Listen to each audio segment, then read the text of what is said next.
দায়িত্ব নিয়ে করে ফেলছেন। এখন হচ্ছে আমাদেরকে এই আলাপগুলো যেগুলো রাষ্ট্রের করার কথা তারা যদি এগুলোতে হেলাফেলা করে গাফিলতি করে আমাদের সেগুলোর আলাপ আমাদের নিজেদের করতে হবে। পুলিশ সংস্থা অবশ্যই করতে হবে।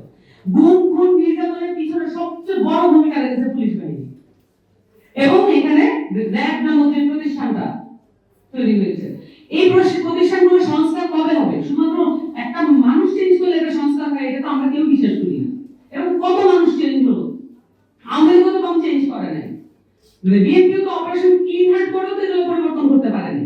তার মানে এখানে এইভাবে পরিবর্তন হবে না, আপনাকে পলিসিতে পরিবর্তন করতে হবে, কনসেপ্টে পরিবর্তন করতে হবে এবং রাষ্ট্রের যে ইন্টেনশন সেইখানে পরিবর্তন করতে হবে। এখন এই যে পরিস্থিতি, এখানে বাংলাদেশের মানুষ প্রচন্ড পরিমাণ নির্যাতিত হয়, তার রাজনৈতিক পরিচয়ের সাপেক্ষে নির্যাতিত হয়, রাজনৈতিক পরিচয় ব্যতীত নির্যাতিত হয়।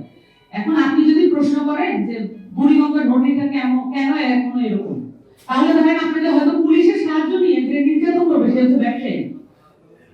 আপনি নদীটাকে যদি স্বচ্ছ পানিতে আনতে চান তাহলে সবচেয়ে বেশি আপনাকে যে ক্ষতিগ্রস্ত করতে পারে সে হয়তো পুলিশও হবে না, রাষ্ট্র হবে না, হবে একজন ব্যবসায়ী। তাহলে প্রত্যেকটা পেশাজীবী, প্রত্যেকটা যারা হচ্ছে এই বাংলাদেশের রাষ্ট্রের জায়গা থেকে সবচেয়ে ক্ষমতাশালী জায়গা থাকে সেইখানে আপনাকে প্রশ্ন করতে হবে, সেইখানে আপনাকে উদ্যোগ নিতে হবে এবং আমাদেরকে এগুলো নিয়ে বক্তব্য জারি রাখতে হবে। এবং বিচার ব্যবস্থা থেকে শুরু করে পুলিশ কাঠামো, আইন শৃঙ্খলা বাহিনীর যত কাঠামো আছে, শিক্ষা ব্যবস্থার মধ্যে যদি আমরা তো শুধুমাত্র নির্যাতন তো শুধুমাত্র একটা শারীরিক ফাংশন নয়, নির্যাতন একটা মানসিক ফাংশনও বটে। তাহলে মানসিকভাবে এখানে আমাদের শিশুদেরকে যে একদম বিকল করে রাখা হয়েছে এই শিক্ষা ব্যবস্থা দিয়ে, শিক্ষা কমিশনটা হয় নাই কেন?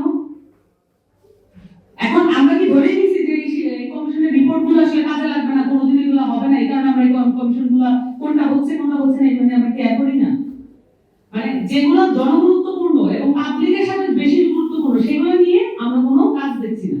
আমরা দেখছি যেগুলো পলিটিক্যাল পার্টির সাথে বেশি জরুরি, পলিটিক্যাল পার্টির জন্য বেশি কানেক্টেড, সেই সব কমিশন নিয়ে আমরা কাজ দেখছি। অবিলম্বে এখানে অন্তর্বর্তীকালীন সরকার তার যতটুকু মেয়াদ আছে তাদেরকে ইন টোটাল বাংলাদেশের সামাজিকভাবে সব ধরনের নিপীড়ন বন্ধ করার জন্য যে ধরনের উদ্যোগ নেওয়া প্রয়োজন এগুলো পলিটিক্যাল পার্টি সহ সকল স্টেক হোল্ডারদের সাথে নিয়ে এই রিপোর্টগুলো বাস্তবায়ন করা এবং কমিশনগুলো যেগুলো হয়নি সেগুলো তৈরি করার দিকে মনোযোগ দিতে হবে। এটা হচ্ছে আমার জায়গা।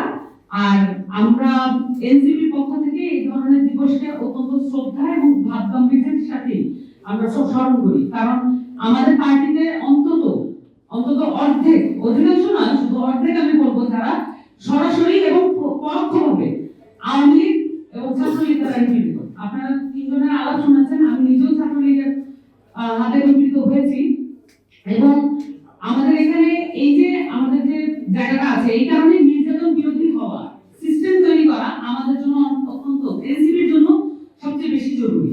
তো আপনারা আমাদের যে আলোচনাগুলো সামনে থাকবে আমরা তাত্ত্বিক ভাবেও এই জায়গাটাতে এগিয়ে যেতে চাই, রাজনৈতিক ভাবেও চাই, রাষ্ট্রীয় ভাবে অবশ্যই যদি আল্লাহ সুযোগ দেন এবং দেশের মানুষ যদি ভালোবাসে তাহলে আমরা রাষ্ট্রীয় ভাবে সেই অবদান রাখবো। আপনাদের সকলকে